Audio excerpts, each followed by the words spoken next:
What's up everyone and welcome back to the videos. I am super stoked about today's video because we are bringing back the KDX content. We are starting off the video in the garage today because there is quite a fair amount of new subscribers, so I quickly want to give a rundown on the bike before we jump into the baseline riding footage.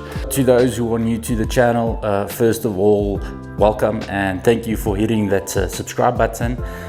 This is my 1994 Kawasaki KDX 250. I bought this bike from my father-in-law about 4 or 5 years ago. I rode this bike for about a year or so. Then I bought my KTM, which is in a million pieces at the moment. So when I got my KTM, I decided I wanted to do a rebuild on this bike. It didn't work out quite to plan. I tore the bike down and it kind of sat for about a year or so. So while the bike was torn down, we moved a couple of times and I either just never had the money or the time to, do the rebuild as I wanted. And when the pandemic hit, the COVID pandemic hit, I had a lot of time on my hands and a little bit of extra money. The issue we had was all the engineering shops, all the powder coaters, everyone was closed. So I managed to convince a hardware shop just to let me buy some paint from them. So we painted the frame, the swing arms, the wheels. We had a couple of things powder coated eventually, like the foot pegs and the rims. We got the bike together and we took it for one ride and the power valves broke. They got sticky and they broke. I pulled the top end. We made some new power valves for the bike and stupidly, I put both of the base gaskets in the top end gasket kit in, so the bike had a little bit lower compression. Thought about it the other day and I pulled the top end quickly and took one of the base gaskets out. We also had the suspension fully overhauled by 266 suspension. The idea with what we are going to do with this bike, it's always been kind of a base for me to learn how to wrench on bikes, how to fabricate and all that stuff. So we are going to continue with the budget-minded orientation with the modifications that we are going to be doing on the bike.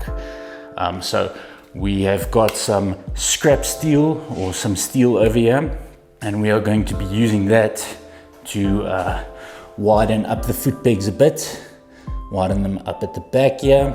This pipe is solid as a rock. It's super heavy and it does not flow properly because there's a whole bunch of baffling and shit inside here. So I have a collection of old KTM pipes that are destroyed, so we are probably going to use one or two of these and kind of blow them out. We've got the little dent blowout kits here. We're going to blow the dents out and then we are going to chop them up, get them to fit on the bike, and that should vastly improve the performance. Eventually, I would like to do a no expense spared rebuild on this bike, make it super nice, but this is obviously not the time for that. The channel needs to grow quite a bit more before we can do that, and I need to rebuild my KTM before we can do that. For now, budget mods, just the point of it being you don't need the latest and greatest dirt bike to do what you need to do. And another reason why we are not too concerned about cosmetics, you'll see when we go riding, I mostly do hard enduro stuff, so these bikes take an absolute pounding, and it's no use making it super nice and then you go stretch it up on the rocks. Whew, alrighty, so we are up here on the mountain. I got the KDX out here. What I forgot to mention in the little intro video, when I bought the bike from my father-in-law, he had rebuilt the motor. So I think with the time I've spent on the bike, it's probably got about 70 hours on it. So when I did the refresh, it was basically just a full chassis refresh. So all the chassis bearings have been replaced and obviously a little bit of cosmetics, but the motor was untouched. This bike's running a little bit rich at the moment, so I'm gonna see if I can find a spot where I can set the bike next to a rock and play around with the air screw or fuel screw a bit. And worst case scenario, we can just lean out the setting on the needle quickly. Almost forgot. Here's just a little example of how the bike's running. When we get to the top, we'll quickly adjust it.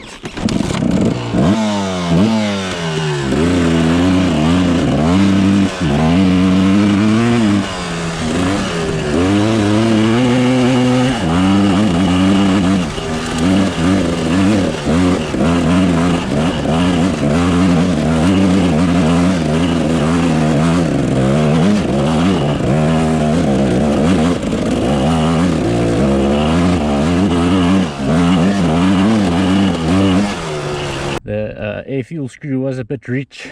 It was on 3.5 turns out, so we've got it on the factory recommended 2.5 turns now. Still running pretty rich, but it feels like it's in the mid-range. So I'm just gonna come on, drop the needle position real quick. There's one benefit about the old screw on top Keenan carb. Super easy to pull out.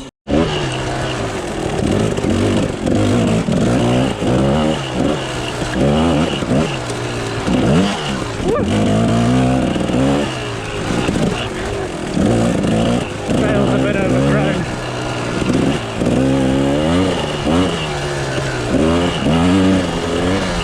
So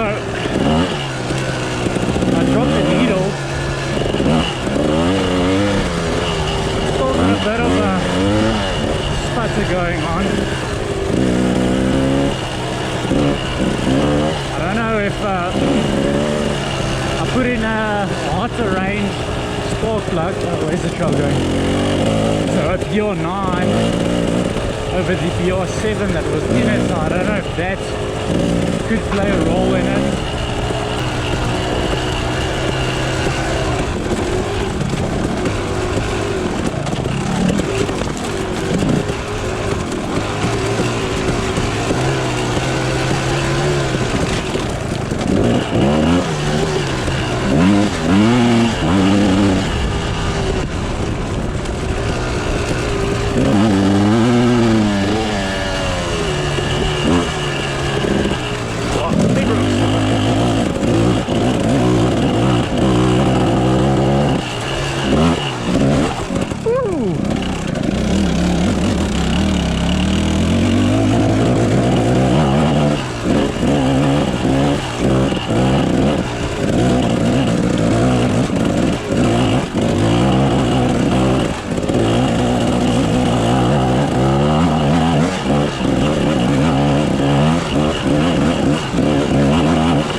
Suspension is just straight up deflecting off the rocks. I think I can probably just dial back the compression a bit.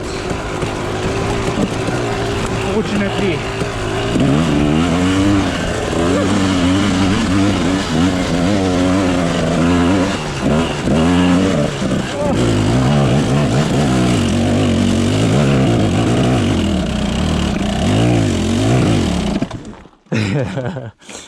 yeah, I think I can just dial back the compression a bit.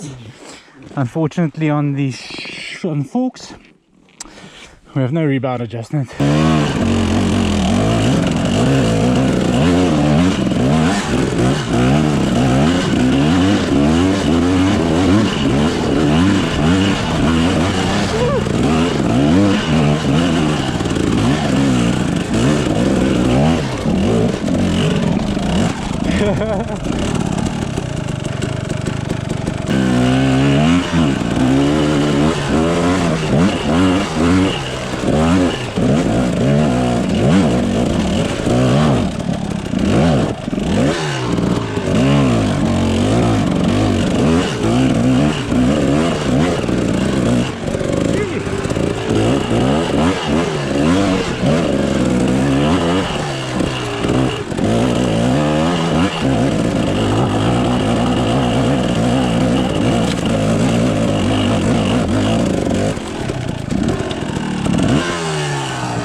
clutch is so stiff.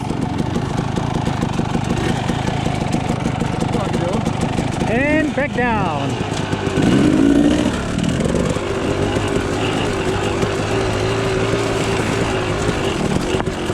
Clutch is so freaking stiff. If you guys have any suggestions on how to lighten up the clutch feel a bit, I suppose have to get some lighter springs. I did space out the clutch springs, or tried spacing out the clutch springs, but I don't know, still pretty intense.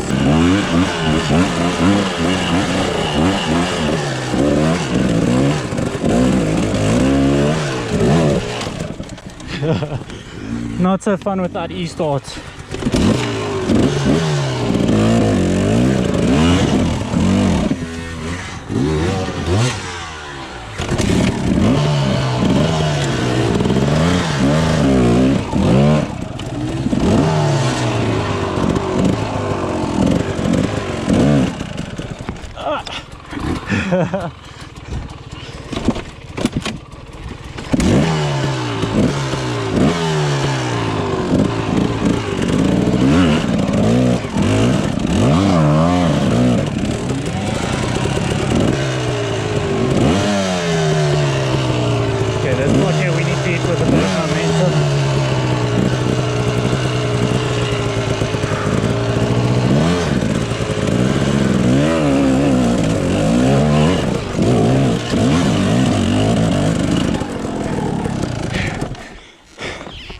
And people usually loop out the bikes here. Let's see if we can get a good angle of Michael coming up.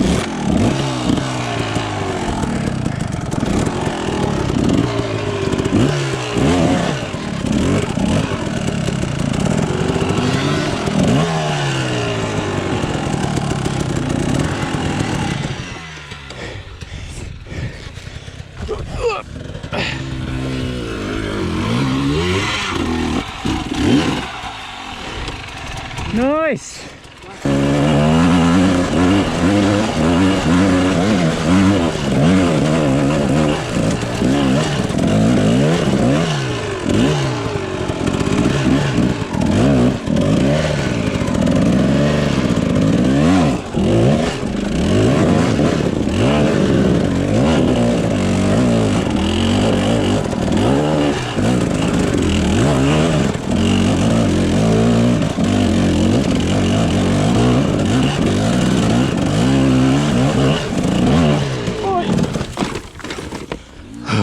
Hopefully that did not smash a hole in the clutch cover. Yep, we're all right.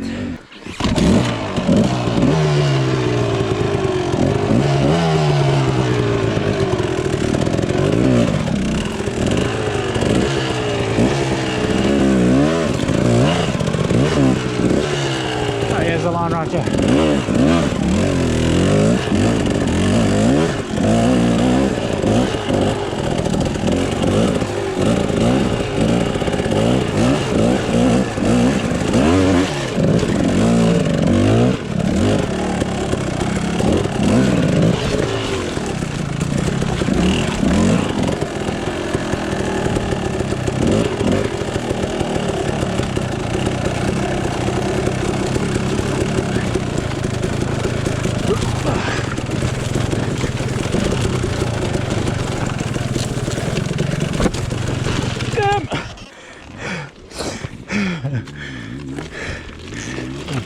Hey. Fuck.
Back in the garage. So I had a little bit of post-ride anxiety trying to figure out why the bike was not running as it should.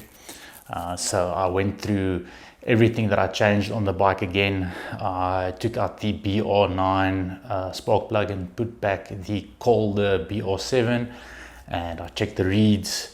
I pulled the carb out, checked all the jets, check the float level, and what I found was that, and I'll insert a picture of it here, I have two 35 pilot jets, but the one is actually smaller than the other one. So I don't know if that is just a manufacturing fault or just a poor quality part.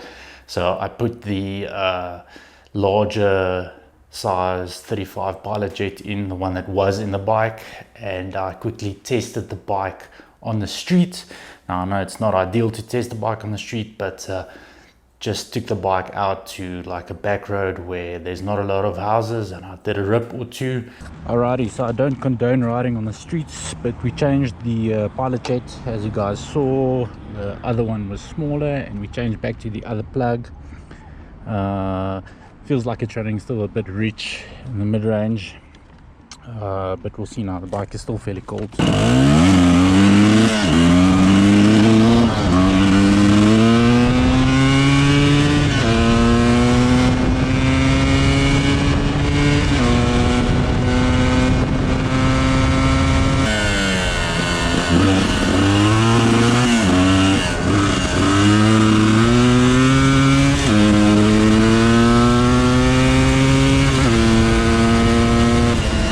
We're still running a teensy bit rich.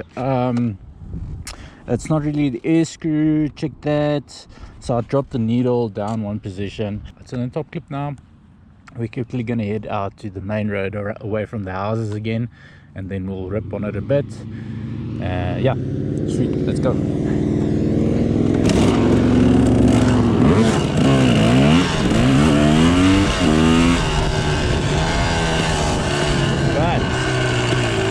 It is definitely much better.